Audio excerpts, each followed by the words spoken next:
Hi, welcome to Marriage and Family in a Global Context. My name is Darcy Jada Corbett Hall, and I am going to be your instructor this summer. And I'm really excited about getting to know you and about working with you this summer to make you better consumers of human development and family science and information about marriage and families, and also to help you think more critically about the world that we live in and how people develop and how families develop as a result of the knowledge that you gain in this course.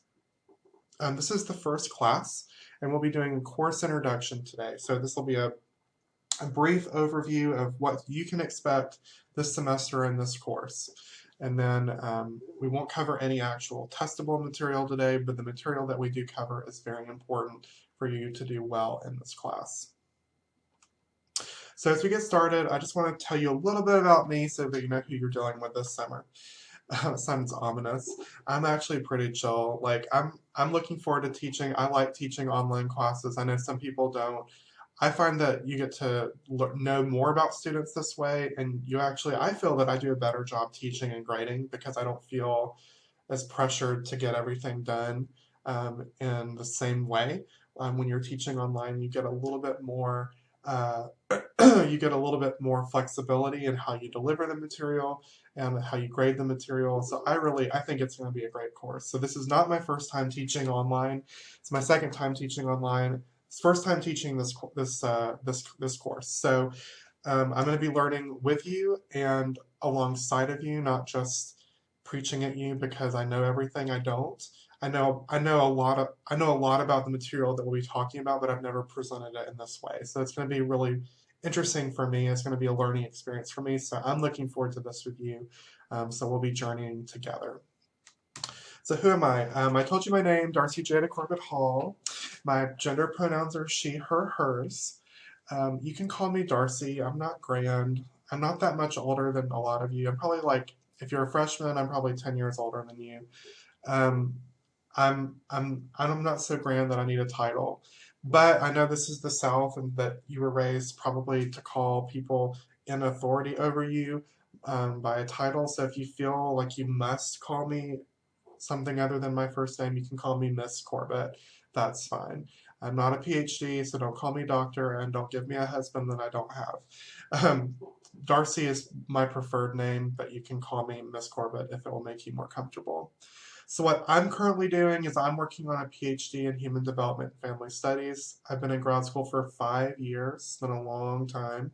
I went to grad school initially for clinical psychology at North Dakota State University.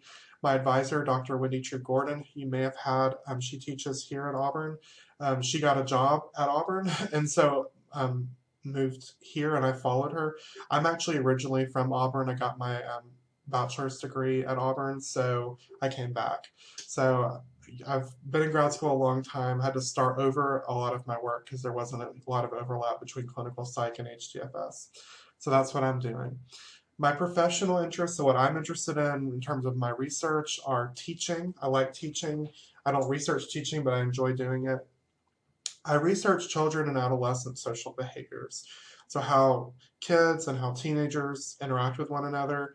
And I'm specifically interested in bullying.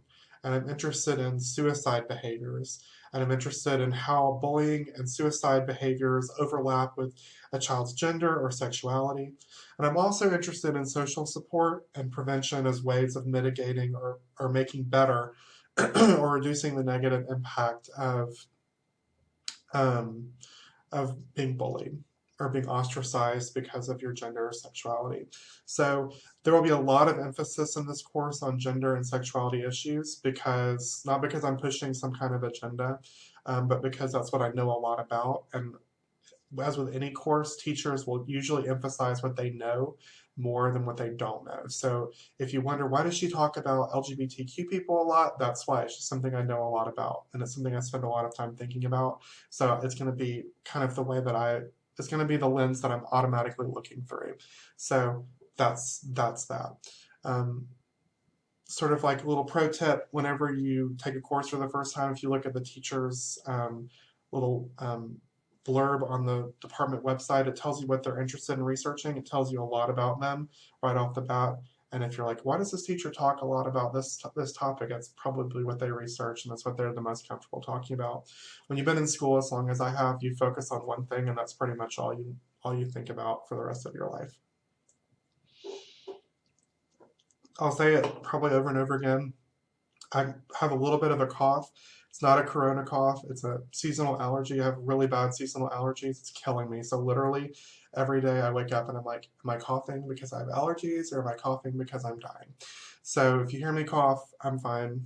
My plan if I get the virus is to just keep doing it until I die. So it'll be fun. We'll work through it together. Okay, my teaching philosophy. I am a guide on the side. I'm not a sage on a stage. I'm not interested in being the authority that tells you what to think or what to believe. This class is not about believing, it's about thinking and it's about scientific knowledge. I have a lot of beliefs that are not backed by science, but what I will present to you in this course is going to be everything that I know based on the scientific knowledge that I have. And my role is to help lead you through the material so that you can come to your own conclusion. If you have questions, I'm happy to answer them. You can pretty much ask me any question and I will answer it. So don't be afraid to ask questions. There's no such thing as a stupid question, just stupid people. No, I'm just kidding.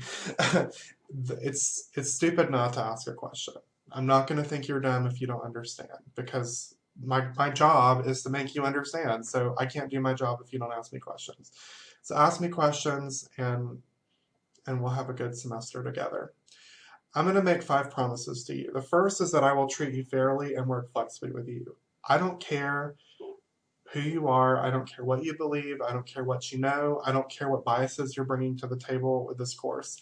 We're going to talk about things that you might have an opinion on.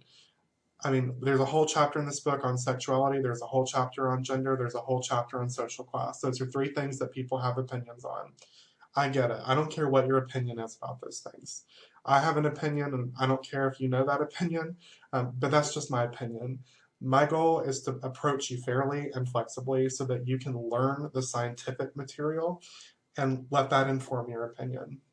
So if you feel like maybe I have a different opinion than you, don't worry about it. I'm not going to judge you because my goal is to teach you the material and to approach it from a scientific perspective. And so don't be worried about that. I will treat you fairly and I will work flexibly with you. I am incredibly flexible. I am also a student. I'm in graduate school, like I said. I get it. Life happens. Life's hard. You get overwhelmed. You don't get work done on time. I get that happens. I would rather you just be honest with me and tell me what's going on, and I will work with you. If you try to like trick me and be sneaky and cheat and plagiarize, then I will not be flexible. I will be so inflexible.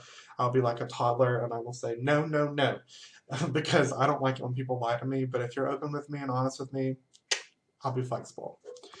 My second promise is I will respect where you are in your individual journey. I get it. You don't know a lot about this material. That's fine.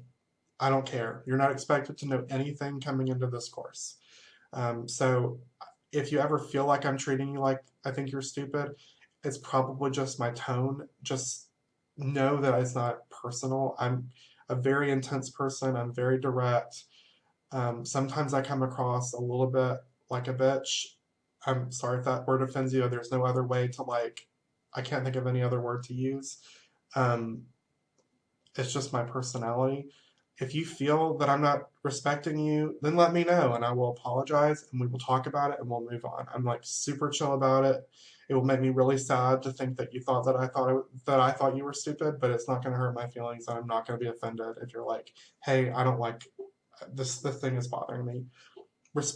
I respect you, you respect me, and we'll be great. I've also promised to challenge you with meaningful learning experiences and to provide constructive feedback on submitted work. So I'm not going to let you slide through this course. You're not paying me to give you an A.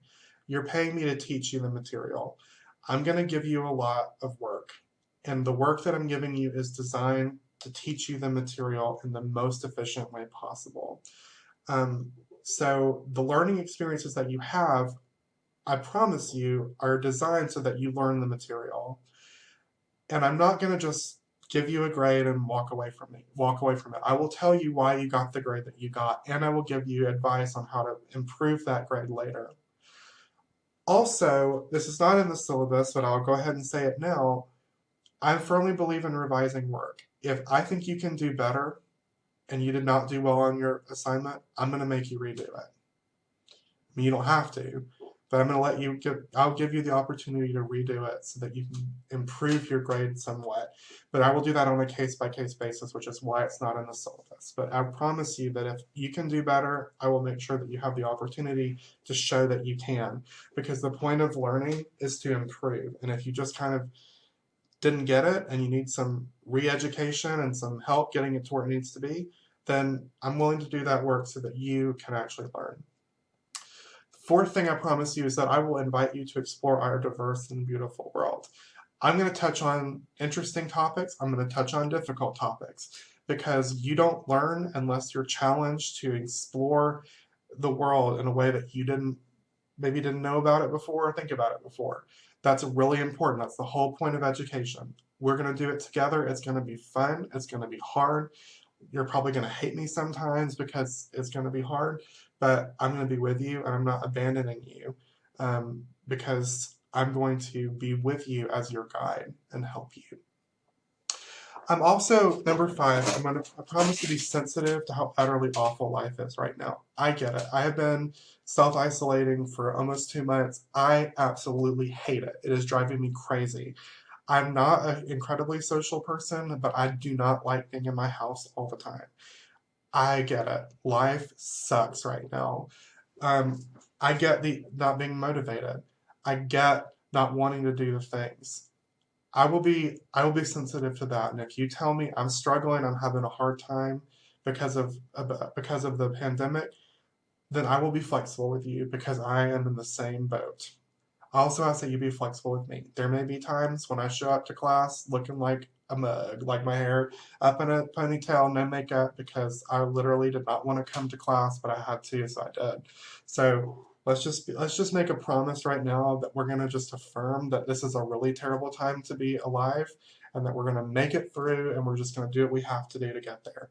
So with that being said, I will make adjustments to the syllabus as necessary. If this gets a lot worse and it looks like we're not going to be able to do all the things I plan to do, then we'll make adjustments and we'll get through it together.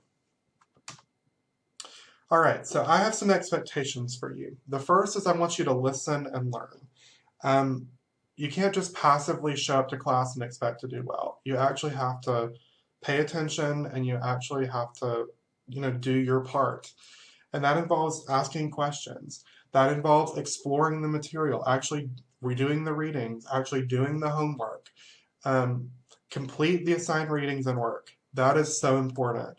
I designed the course so that you get a little bit of a different experience based on the reading and based on the lecture. So if you just do one without the other, you're going to miss part of the experience, and it's going to be reflected in your grade, because the paper and the homeworks are designed to assess the integration of both of those experiences. So you really have to do both. But I've tried to make the reading pretty short every day. It's about 10 pages. So just do it. And also, you have to interact with your peers, and you can't just be anonymous. There are discussion boards. There will be opportunities. They're optional, but you get extra credit, as we'll talk about, where you can come to a Zoom class and we'll talk. Sounds like a Zumba class. I don't know. I don't know what Zumba is. I think you dance. I don't dance, as you can just tell. Come to a online Zoom class. It'll be optional. We'll do test reviews that way. Take every opportunity to interact. Email me. Please email me. My email, I will give it to you in the syllabus. I won't say it on the video because I'm posting these to YouTube and I don't want people not in the class to email me. Please email me. Please let me know if you have questions. Come to my office hours on Zoom. Set up appointments with me on Zoom. Don't just isolate in a bubble. And also, I'm going to put it out there. If you just want someone to talk to, come to my office hours and just talk. It doesn't have to be about class. If you just need a break from the life that you're having right now, I am happy to be a break with you. I love procrastinating. This is something that I really, really, really, really emphasize when I teach, is respect. When you don't do the work, when you lie and plagiarize and cheat, um, you're not respecting yourself. I think that you're amazing. I don't even know who you are, and I already think you're amazing, and I think you can do a great job. I wouldn't be assigning you the work that I'm assigning if I didn't think you could do it. I already respect you right out of the gate. Respect yourself and do the work and show that you are capable of being the best student that you can be. That is so important. But also respect your classmates. If you don't do your share of the work, it's going to affect your classmates. There are some discussions that will require them to reply to you. So if you don't do the work, it's going to make it harder for them to do their work. And that is so disrespectful. And it's just not nice. And then respect me. For every 1 hour of content that I assign you, I've done at least 2 hours, if not 3 hours, prepping for it. So like if I post the lecture content, if I post the slides, if I post the homeworks, I've done my part of the job. So be sure that you respect that by doing your part of the job. You actually have the easier end of this. Like I'm reading the textbook with you. I've never read the book before, so I'm reading it along with you as I prepare the slides. So like I'm doing the same amount of work that you're doing, but I'm doing double the amount of work because I have to also like prep it. So like you're getting the better end of this deal. So be sure to respect that. And so if we all respect one another, if I respect your time, you respect my time, we're going to get along great. You're going to do well in this course. All right, so what is this course about? It is a self-paced distance course. This means that you will be doing the content basically the way that you want to do it. So I'm going to group the content into weekly modules, and you can find these on the course canvas under modules. And I'm going to show you what that looks like right now on the thing. So I hope this is showing up. Let me just do a quick check on Panopto that I'm switched over. Okay. I'm learning how to use Panopto, so bear with. So if you're on the canvas and you go to modules, this is where you're going to find all of the information for the course. So I'm grouping all of your work into weekly modules. So week 1 will run from May 20th to May 24th. Our class week will be from Monday to Sunday. Sunday is when everything is due. So if you go to the week 1 module, you'll see class 1. The assignment is to read the syllabus. There's a survey you can take for extra credit. There's a syllabus that you need to read. There will be a video right here posted when I'm done recording it. The slides are here if you want to download them, and then there's a discussion board assigned. So you need to do all of those things in order to complete class 1. Class 2, you'll see I've already recorded the lecture, so it's here. The only things you need to do are read these pages, watch the video, you can download the slides if you want to, and then there's a homework that I'm assigning, but it's not due until the 27th. So every week you'll just come here and you'll do all the things that are listed in the module. Be sure to do it by Sunday at 11:59 p.m. Central Time, because that's the time of the university. Okay, the other thing you'll notice, and I'll talk about it in a minute, but you'll see the textbook is also here. You have access to the ebook. You just have to click this link to open it. You have access to the ebook for 1 week for free. You also have access to Inquisitive, which are practice quizzes. I'm not assigning them, but you can do them if you want to like prep for the exam. And then there's information here about All Access, which is the program that is allowing you to access this ebook. So you can find those there. Just download them and look at them. Okay, back to the PowerPoint.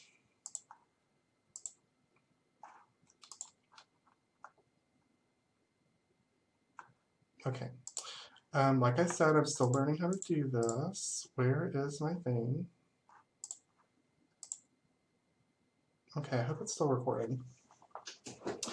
All right, so this is like I said, everything will be in a weekly module. Each module will have 5 short chapter readings, which are about 10 pages long. There will be video lectures that will be no more than 50 minutes long. I'm hoping that they'll be a little bit less, but already the class 2 is 45 minutes, so I'm going to try to keep it fairly short because I want you to have time to do the reading and the assignments and not have to do more than about 5 hours of work a week for this class. And then sometimes there will be homework or discussion questions. There will not be discussion questions if I've assigned a homework. And then you have from Monday, which is when the class week starts at midnight, to Sunday at 11:59 p.m. Central Time to complete the content that's assigned in the weekly module. So you can choose how you want to do it. If you want to do 50 minutes each day, do 50 minutes each day. If you want to like pick 2 days of the week and do half of the content on that day and half the content on that day, you can. But I'm probably not gonna post the lecture videos a week at a time. I'm going to try to do several in a day, but I can't promise that. What I can promise you is that you will have access to them by midnight on the day they're assigned and the course schedule. By the end of this course, during this course and by the end of this course, I want you to be able to examine marriage and family systems and their interaction with the broader sociocultural context. Sociocultural context is just the different things that make up our society and our culture and how they influence marriage and family. I want you to be able to explain the diversity that's associated with marriage and family systems within the US and across cultures. You know, I come from a family with a mom and a dad. Some people come with a family with two dads or two moms or just one mom or just one dad or just no parents at all and grandparents are raising them or foster care. Family, it looks different. Marriage looks different than what we understand it to be. And I want you to be able to explain that diversity and understand that diversity. The last thing, I want you to be able to describe how the definitions of marriage and family affect social policies in the United States and other cultures. Until 2015, same-sex couples couldn't get married. That is a key social policy that affected the definition of marriage and family in our country. There are countries in the world where that's still the case, where same-sex couples can't get married. Their definition of marriage and family are different as a result. There are some cultures where husbands own their wives. That definition and that policy affect how marriage and family exist and grow and develop in those cultures. So I want you to be able to understand that context and describe it by the end of this course. All right, so the textbook. The textbook we're doing is called The Family, Diversity, Inequality, and Social Change. It's written by Philip Cohen. So far, I like it. It's really, really easy to read. It's really interesting. It's 2018, so it's very up to date. There's a first edition, but I couldn't find it on Amazon. I normally would say just get the earlier edition, but because so much has changed in the family and in social policies in the last couple of years, I think it would be best for you to get the most up-to-date version.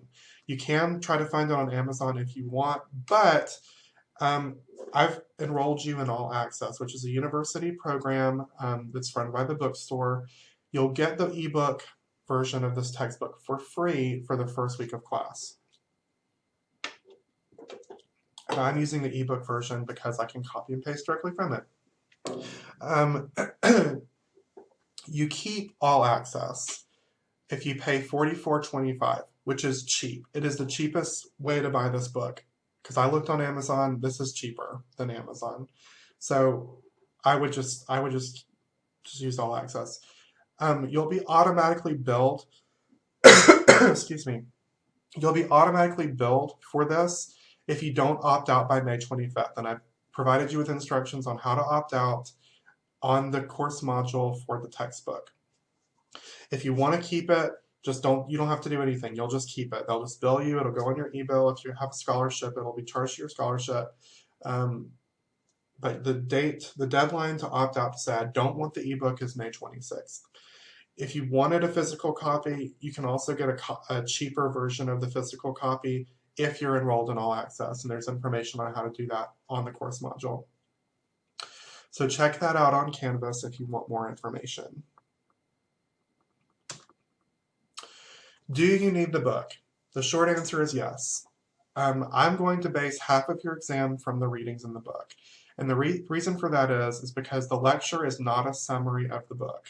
The lecture is going to be me picking out what I think are the most important things for you to know and the most complicated things that are in the chapter and explaining them to you.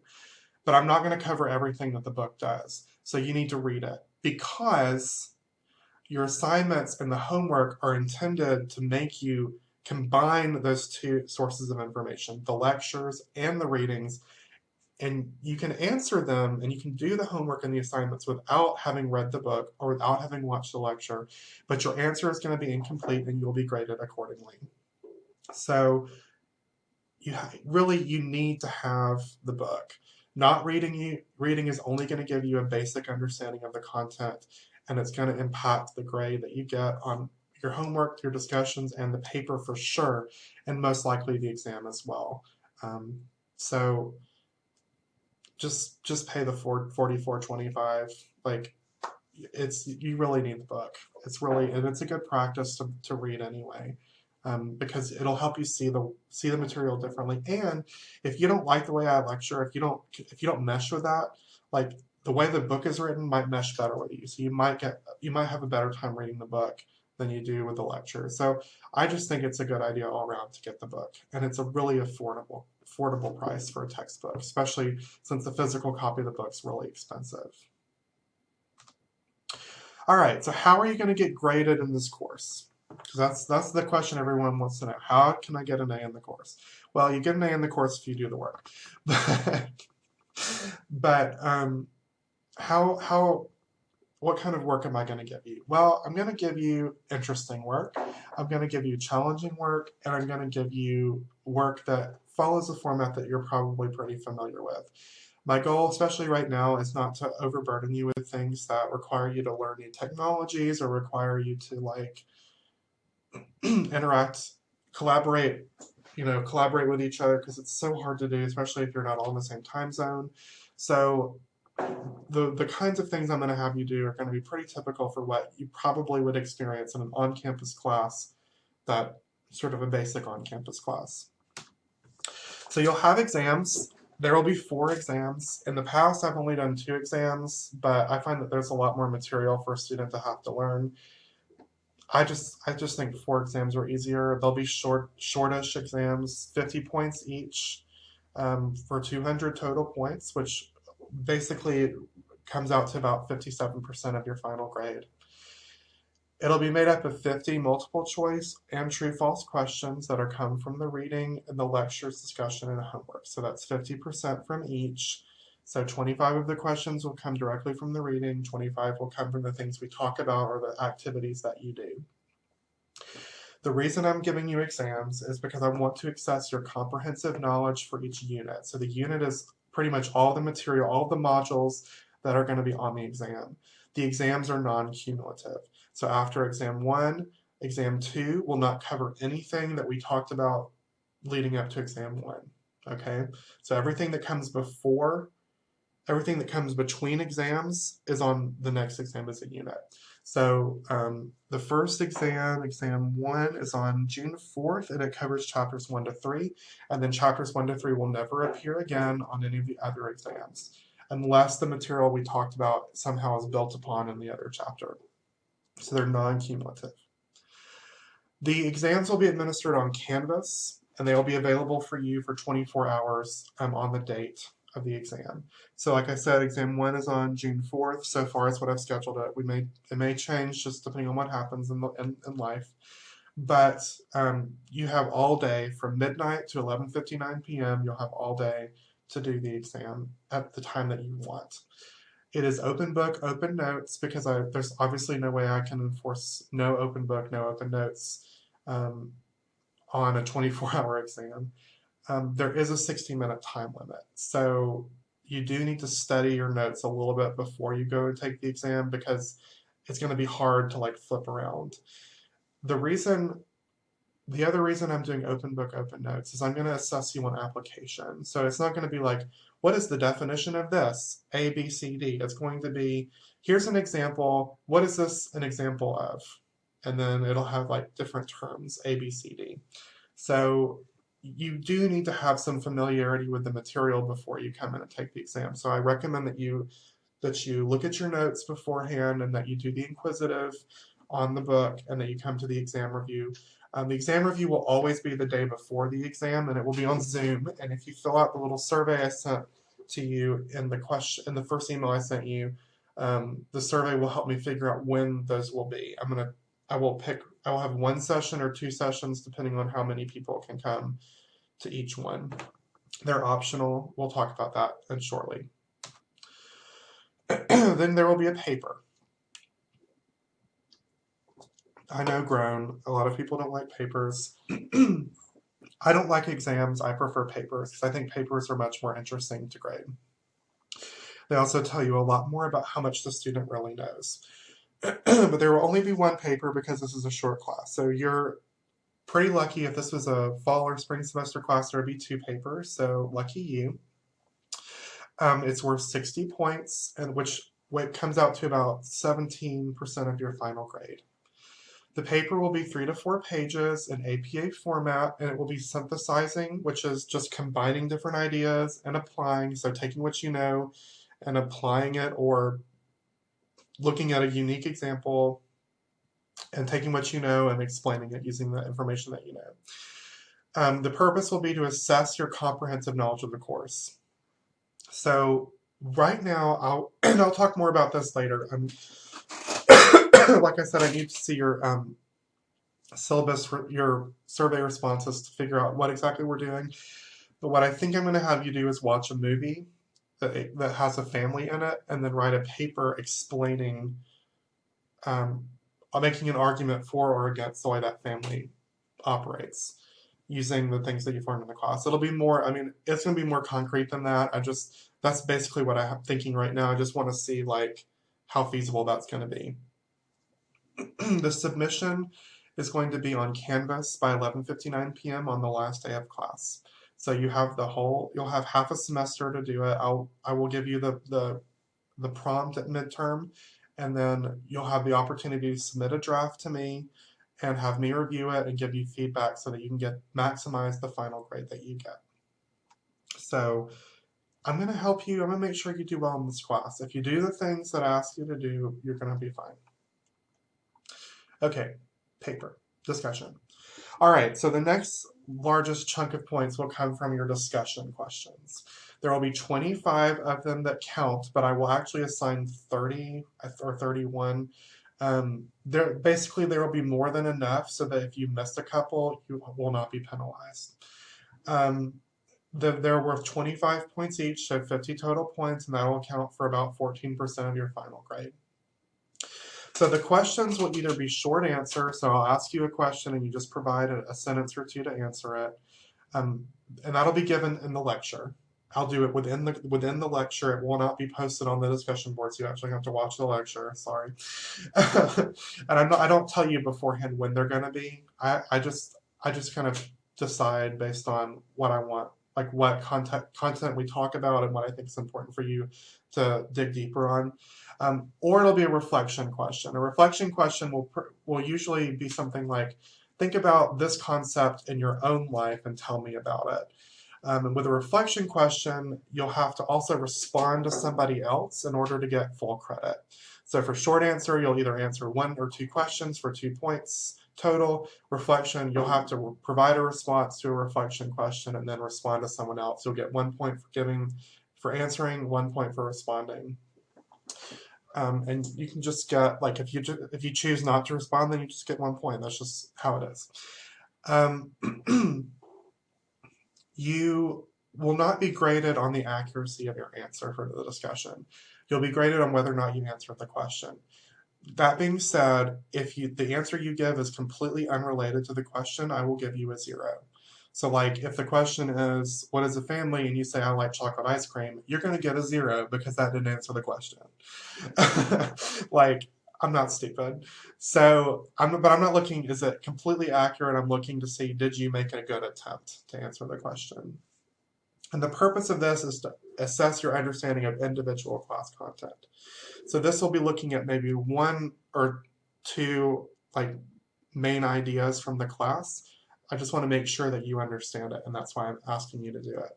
You'll have a whole week, well, not a whole week, you'll have until Sunday at the end of the module week to do it. So 11:59 p.m. is always your deadline, Central Time. So, Mondays, you could wait until Sunday night to do it. That gives you a whole week to think about it. Fridays, you only have a couple days, but you don't have to do it on the day that it's assigned. It just needs to be done by the Sunday following. Homework. Okay, homework. There will only be 4 homeworks. There will be one for each unit. They're worth 10 points each, 40 points total, and it's about 12% of your final grade.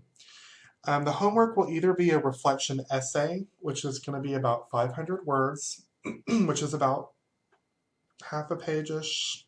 It's not much. Or short answer questions. So it'll be a list of questions that you answer with sentences. It just depends on each time what I'm having you do. I will determine whether or not it's going to be an essay or just short answer questions. The purpose will be to assess your understanding of a core component of a class unit. So whereas the discussion looks at one class, the homework is going to be sort of an application across all of the concepts that we're talking about, or it's going to be a major concept that I want you to think about very deeply. And like I said, homework and discussion questions will probably show up on the exams. With the homework, you'll have 3 to 4 days to do it. So I'll assign it one day, and then you'll have about 4 days to turn it in by 11:59 p.m. Central Time, the magic hour. When I've assigned a homework, I will not also assign discussion questions. So for example, I'm going to assign a homework tomorrow, and you will have no discussion questions until it's due, because I don't want you to have to work on the homework and also do a discussion question. I'm not trying to overload you with work.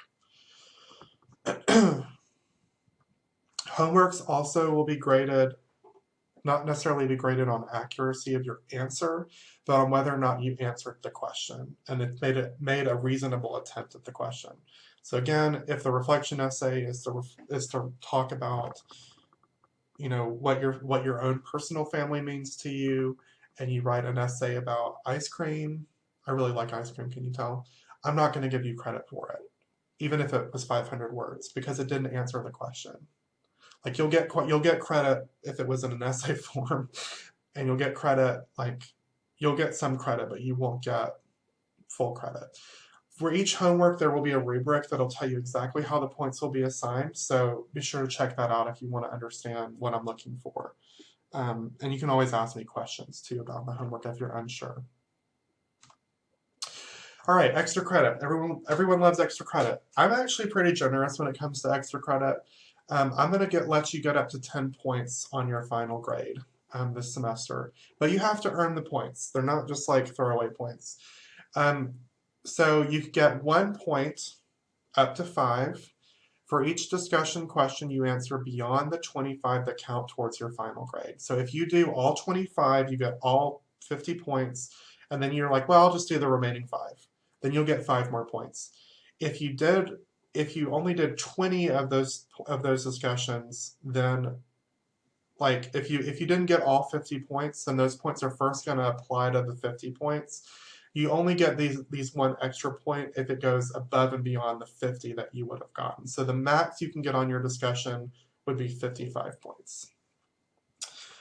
You can get 1 point up to 4 for each exam review session you attend, but you have to come to at least 25 minutes of the session. They're going to be 50 minutes long, so you have to come for at least half of it.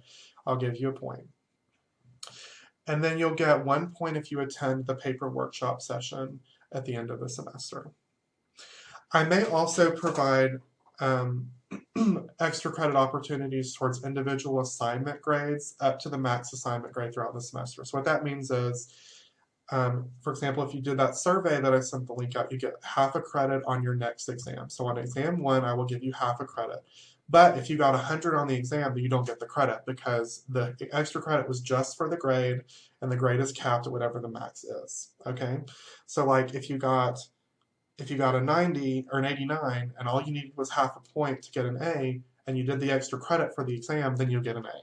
Does that make sense? So I will keep track of your extra credit. In my personal grade book, it won't show up on Canvas, but when I apply it to your grade, I'll make a note of it in there that you received I adjusted your grade this much because of the extra credit that you had. The syllabus will tell you how the grades are distributed. I'll go ahead and make a statement. I round to the nearest whole number. So if you get 25.4, then you'll get 25 points. If you get 25.5, you'll get 26 points. That's just how I'm going to do it. I give you opportunity to earn extra credits, so um, you'll have plenty of chances to improve your grade. I will monitor your grade, and if I'm worried about it, I'll let you know. And at midterm, I will send you an email and let you know how you're doing in the course, and give you some feedback on how to improve your grade if you're not on track to do a good job. And if at any point you're curious or you have questions about your grade, please come to office hours and talk to me. I try to grade pretty fast. I don't like having work backing up on me, and I also want you to know what's going on in the course, so I'll make sure to post your grades quickly. All right, just some policies really quick. The first is makeup. That's one that everyone wants to know. I have a very liberal makeup policy because I get that life happens, and I also just think that due dates are pretty arbitrary anyway. Like I just pick dates that things are due. There's no special significance of the date, so I really don't care. The dates were just there, so they were all on track together. So I give makeups if you have a university sanctioned excuse or if you don't have a university sanctioned excuse. And if you want to know what a university sanctioned excuse is, you can visit the e-policy handbook. A link to that is in the syllabus. So if you have a university sanctioned excuse, you can make up your exam without any loss of points if you do it within 2 weeks of returning. You can also, for your homework, you can make it up with no loss of points if you do it within 2 weeks of returning. For the paper, it's due the last day of class. There will be no 2 weeks for you to do it before the grades have to go in. So if you do it by August 5th, I won't penalize you. August 5th is the last day of exams. It starts the 3 days that I have to get grades in. So if you get it to me after that, then there will be a penalty, and it will be as if you didn't have a university sanctioned excuse. And then discussions, because you get more opportunities to do them than you're graded for, there will be no makeups. Just, don't miss more than 5. Now, all that being said, because this is a 10-week class, there's not a lot of turnaround time, and we're in the middle of a pandemic. If you get sick and you're not able to get the work made up because there is just not enough time, if you've done at least 50% of the course's graded material, then you can ask me to submit a grade of incomplete for you. And what that does is that it says that you're not finished with the course, but you had a good reason. And then we'll agree to a deadline for you to get the rest of the work turned in to me. So there is flexibility, even if you're not able to get stuff turned in on time. If you have a valid excuse, I'll work with you. If you don't have a university sanctioned excuse, then I will still give you some leeway, but with penalty. So if you just blow off the exam or you don't do it or what have you, you can make it up within 5 days of the due date, but you will receive a letter grade penalty. So if you get a 90, then I will assign you a B. If you get a B, I will assign you a C. Automatically, that's just how it's going to be. For homework, you have up to 9 days to submit. Well, you actually have 10 days. The portal remains open for 10 days, but I take a point off per day it's late. They're worth 10 points, so you really only have 9 days from the due date to get it turned in. The paper, you have to turn it in by August 4th, but you will get 10 points off per day it's late. Then, like I said earlier, because you have more chances to do discussions than you get graded for, there's no makeups permitted. Now, if you don't have a university sanctioned excuse,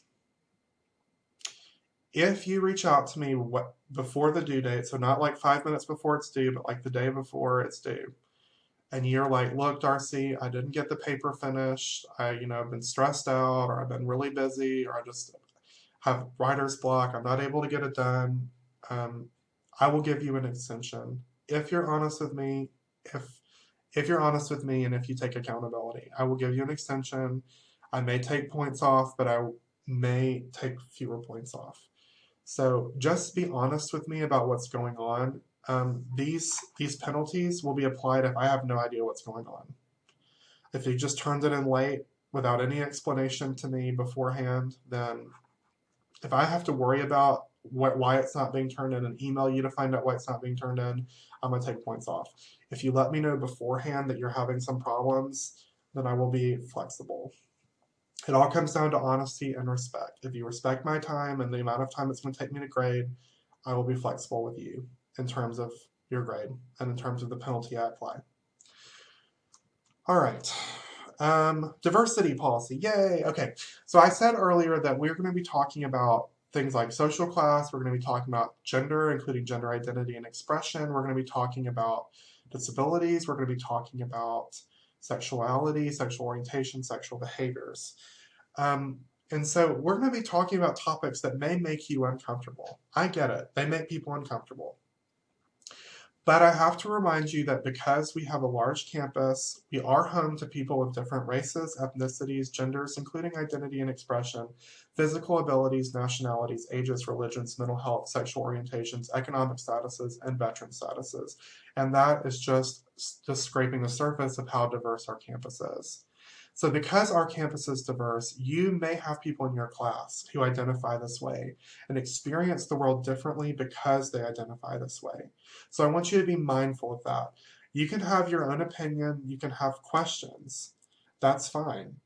You don't have to agree with each other. I don't expect you to agree, but I expect you to be mindful that the way you ask the question and the opinion that you express may make someone who has a different life than you, especially a harder life because of discrimination they may face, you may make it hard for them to come to class, or you may make them not want to come to class. And that's not fair. So I welcome all questions and I will answer all of your questions to the best of my scientific knowledge. And I will not judge you for the question that you ask. I will not judge you for the way that you asked the question, if provided that it wasn't asked maliciously. Um, I've asked some kind of offensive questions before because I didn't know the right way to ask it, but I didn't mean to. And so that's fine. I invite you to ask those questions, but I want you to be mindful that you may be offending or deeply hurting somebody in the class, and that's not okay. So if you're concerned about a question that you have, or you're just there's things that you're learning that you just don't understand or that bother you, please talk to me. Like, schedule a time for us to talk in private so that we can talk about it. I used to be a therapist. I will process it with you. I will help you figure it out. You're not, I don't expect you to understand everything. I do expect you to be respectful. I also am going to say right off the bat, and I have to say this because I had a student one time, I was teaching about sexual orientation, and I had a student basically say some really offensive things about gay people, and I learned my lesson. So now I say this right off the bat: I don't tolerate any behavior or statements that belittle, mock, incite or affirm violence or discrimination, or anything else that I think I am perceiving create a hostile learning environment or working environment. So I'm just going to put that out there. If you come to a discussion of a diverse topic and you are trying to be offensive, like, I'm going to take action, and the university allows me to take certain action based on that. So I hope that we don't have that. I have not had this problem in the 2 classes I've taught since then where I've had this statement. So I don't anticipate any problems, but I just want to put that out there that we're going to respect one another, and if we don't, there will be consequences. So I don't anticipate that being a problem. I think you're going to be great. I'm sure this is not the first time you've had to encounter this information, so we'll be fine. Okay, if you need accommodations, please let me know by email as soon as possible, preferably by Monday, because this is a short course, and if I need to make adjustments, I need to go ahead and do that as soon as possible. Please let me know if you have documented accommodations, or if they're not documented, but you are anticipating some kind of barrier, like you're having internet connection issues or technology issues. Just let me know. Okay, other policies. Attendance, I'm just going to kind of like blow through these really fast.